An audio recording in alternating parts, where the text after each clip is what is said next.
اللهم صل وسلم وبارك على سيدنا محمد وعلى آله وصحبه وسلم. صباح الورد وصباح الياسمين على عيونكم أجمل متابعين في الدنيا. وحشتوني جدا جدا. النهاردة بقى كده رجعت لكم في فيديو جديد، وهنعمل مع بعض الفراخ المشوية بس بالخلطة بتاعتي إن شاء الله. حبايب قلبي تابعوا معايا الفيديو للآخر، واللي مش مشترك في القناة يشترك وفعلوا الجرس وحطوا اللايك للفيديو علشان يوصل الفيديو لأكبر عدد من المشاهدات. يلا بينا كده بقى حبايب قلبي نصلي على الرسول ونبتدي الفيديو بتاعنا. طبعا زي ما شفتوا في اول الفيديو انا غسلت الفراخ بتاعتي كويس جدا جدا، وحطيت عليها خل وحطيت عليها ملح وحطيت عليها ليمون وحطيت عليها شويه من الدقيق وشويه من الطحينه، وسبتها كده بقى في محلول النقع ده لمده ربع ساعه. بعد الربع ساعه غسلتها بقى كده كويس جدا جدا، ولحد ما لقيت الريحه بتاعتها زي الفل وما فيهاش اي ريحه زفاره. جبت الكبه بقى كده زي ما انتم شايفين، ويلا بينا ندخل على التتبيله. جبت بصلتين كبار واتنين من الطماطم وفلفل رومي اخضر وفلفل الوان، وهضرب بقى كده كله مع بعضه كويس جدا جدا لحد ما الاقي كل الحاجات دي نعمت جدا. حطيت عليها بقى كده كمان معلقه من الثوم المهروس، وكمان عصرت ليمونتين كده يكونوا كبار مقلوظين. التتبيله دي يا جماعه حلوه جدا جدا، وهتخلي الفراخ المشويه بتاعتكم في حته تانية خالص. يبقى انا جبت الكبه حطيت فيها بصلتين كبار، وحطيت فيها فلفل الوان، وحطيت فيها طماطمتين، وكمان معلقه من الثوم المهروس، ومعلقتين كبار من الصلصه، وشويه من الصويا صوص، ومعلقه من الزيت، وشويه من الخل. عايزه نقول لكم انا هسيب لكم كل المقادير بتاعه الوصفه دي في صندوق الوصف على ايديكم الشمال. اضغطوا كده هتلاقوا سهم صغير هتضغطوا عليه هيطلع لكم الحاجه اللي في صندوق الوصف. يبقى انا كده حطيت بصلتين كبار وطماطمتين وفلفل رومي اخضر واحمر واصفر، فلفل الوان، ومعلقه من الصويا صوص، وشويه من الزيت. والتوابل بقى بتاعتي انا ما زودتش يا جماعه غير الملح والفلفل الاسمر وشويه من بهارات الفراخ، لان التتبيله فيها كل حاجه، يعني انا ما زودتش اي توابل علشان ما يضيعليش طعم الفراخ. جبت بقى كده الفراخ بتاعتي بعد ما غسلتها وصفتها كويس جدا جدا، بدأت كده بقى أعمل تفتحات بالسكينة.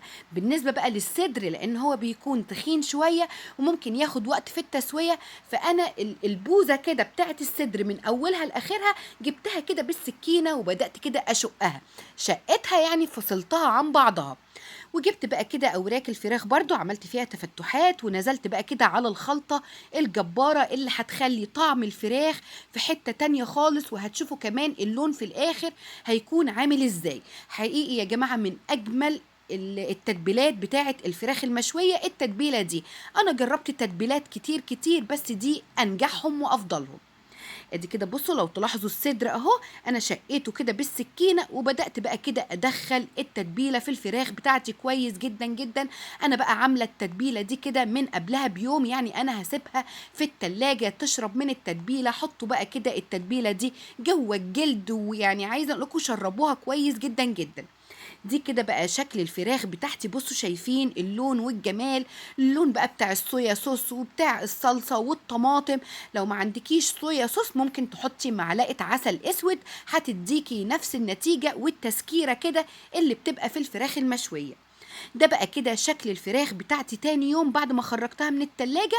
بصوا لو شايفين نزلت بقى كده كل السوائل وكل المية اللي فيها في التتبيلة. تبلتها من قبلها بيوم. عايزة نقول لكم بتفرق جدا جدا في طعم الفراخ وكمان في التسوية بتاعتها، مش بتاخد وقت يا جماعة، يعني يفضل ان انتوا تعملوها من قبلها بيوم. بعد كده بقى ما تبلت كده الفراخ بتاعتي وشفتوا الشكل بتاعها، يلا بينا كده بقى نجيب القارب او الصينية اللي هنشوي بقى فيها الفراخ، وهنبتدي كده بقى نفرش زي ما انتوا شايفين ورق ألومنيوم. هنفرش بقى ورق الألومنيوم ده ليه هقول لكم دلوقتي. جبت بقى كده الشبكة وبدأت كده أرص الفراخ بتاعتي. عايزة أقول لكم هي الشبكة كانت صغيرة بس الحمد لله كده زنقت الدنيا، والحمد لله كفت وبقت معايا زي الفل. على فكرة أنا حطيت برضو كده على التتبيلة لقيتها كده ناقصها شوية من الزيت، فأنا زودت شوية من الزيت. ادي بصوا شايفين الصدر بتاع الفرخة، أنا بدأت كده زي ما انتوا شايفين أكمل التفتيح بتاعه. لقيت البوزة كده عايزة تتفتح فبدأت كده أفتحها بالشكل ده. عايزة أقول لكم الصدر لما بيتفتح بيكون حجمه كبير ومش بياخد وقت خالص في التسوية. ابدأوا بقى كده رصوا الفراخ يمين وشمال لحد كده ما تلاقوا كله كده بقى جنب بعضه وترصت ومعايا زي الفل.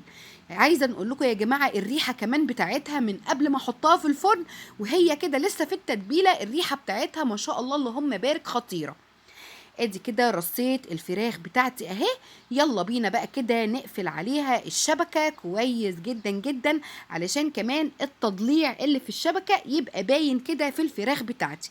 انا زودت كده على الوش شوية من الملح وشوية كمان من الفلفل الاسمر كده على وش الفراخ. اقفلوا بقى كده الشبكة كويس جدا جدا واحكموها كويس جدا. يلا بينا اهو نقفل عليها. بس قلت بقى كده ايه، تعالوا نزود شوية كده من الصويا صوص بالفرشة على وش الفراخ. عايزة نقول لكم فرقت جدا جدا الخطوة دي في اللون بتاع الفراخ في الاخر، ادت بقى كده لمعة وادت لون كده، يعني هتشوفوه في الاخر هيكون عامل ازاي. بالفرشة كده نزلت كده على الفرشة بشوية من الصويا صوص، وبدأت كده انزل كده الصويا صوص على وش الفراخ. انا طبعا كنت حاطه صويا صوص في الخلطه، بس حبيت كده بقى ايه احط كمان على الوش. جبت بقى كده في القارب باقي الخلطه، باقي التتبيله اللي انا كنت متبله فيها الفراخ، ونزلت كده في القعر زي ما انتم شايفين بالتتبيله. وزودت كده بقى ايه شويه ميه، لان الميه دي هي اللي هتسوي، والتتبيله دي هي اللي هتسوي الفراخ بتاعتي. البخار بتاعها هيكون طالع كده على الفراخ، فهيسوي الفراخ كويس جدا. كل ما هتلاقوا كمان وهي في الفرن الميه دي بتنشف بتبداوا تزودوها. انا زودت كمان في القارب كده في القعر مع التتبيله عودين من القرفه، وحطيت ورق لورا وحطيت حبهان. دي بقى كده شكل الفراخ بتاعتي اهي وهي في الفرن. عايزه نقول لكم يا جماعه والله الريحه حرفيا قلب الدنيا، الريحه بتاعت الفراخ خطيره يا جماعه. بدأت بقى كده اخد من الصوص. طبعا الفراخ بتنزل الدهون كلها في قلب القارب مع التتبيله اللي انا كنت حطاها، فباخد كده بالفرشه واحط كده على الوش ودخلتها الفرن. يلا بينا بقى كده نعمل شويه رز كده مبهرين مع الفراخ المشويه بتاعتنا.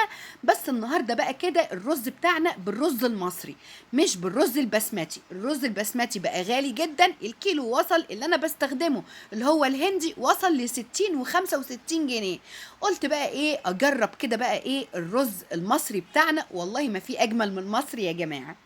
جبت الحله ونزلت فيها بمعلقتين من الزبده يكونوا كبار كده، وحطيت معلقه من بهارات الكبسه، وقطعت بصلايه قطع صغيره، وادي الطماطمايه كمان، وحطيت عود من القرفه وكمان 2 من اللومي. انا النهارده عملت الرز يا جماعه المصري العادي كاني بعمل رز بسمتي بالظبط. عايزه نقول لكم والله هو طعمه طلع، يعني انا كنت اول مره اعمل الرز اللي هو المبهر ده بالرز المصري العادي، انا دايما بعمله بالرز البسمتي، بس والله لقيت طعمه في منتهى الجمال.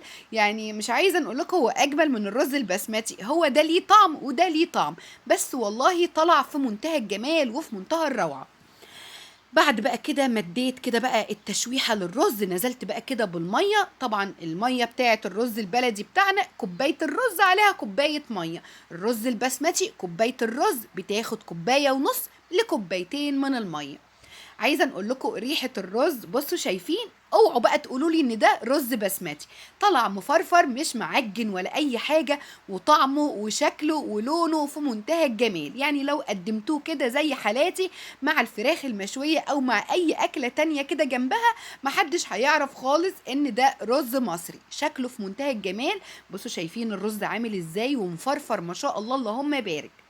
ادي كده بقى الفراخ بتاعتنا خلصت السوا بتاعها، وادي الرز بتاعي اهو كمان. يلا بينا كده بقى نجيب طبق التقديم بتاعي ونحط الرز. انا بس عايزاكم تخلوا بالكم شايفين لون الرز عامل ازاي، وشايفين قد ايه هو مفرفر. يعني لو انا ما قلتلكوش ان ده رز مصري، لو انا بقدمه كده معاكم مش هتعرفوا ان ده رز مصري يا جماعه.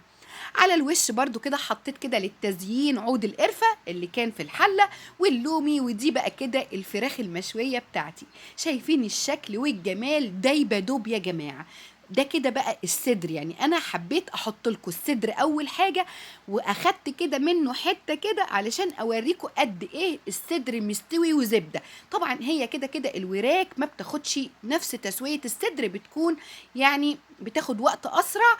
لكن عايزه نقول لكم الصدر علشان انا كنت فاتحاه وشقاه كده بالنص، اخد نفس التسويه. عملت بقى كده شويه سلطه طحينه، وادي الفراخ بتاعتنا. عملت لكم زوم اهو واقرب لكم الكاميرا. عايزه نقول لكم يمكن كمان التصوير مش مبين يا جماعه لون الفراخ. عايزه نقول لكم الريحه بتاعتها قلبة الدنيا. ممكن بقى انتوا تحطوا فحمه، وزي ما هي كده على الرز تحطوا الفحمه وتحطوا عليها شويه زيت وتغطوا كله كده مع بعضه. هيديكوا بقى ريحه المشاوي والرز المبهر وكمان الفراخ. بصوا شايفين الشكل والجمال يا جماعه؟ ان شاء الله حبايب قلبي تجربوا الوصفة بتاعتي والتتبيلة وتطلع كمان احسن مما انا قلتلكوا عليها. ربنا يحسن ما بين ايديكوا حبايب قلبي. ما تنسونيش بقى كده في دعوة حلوة من قلوبكم، وما تنسوش اللايك والاشتراك وفعلوا الجرس علشان يوصل لكم كل اشعار بكل فيديو جديد انزله على قناتي. واستنوني في فيديو جديد ان شاء الله. باي باي.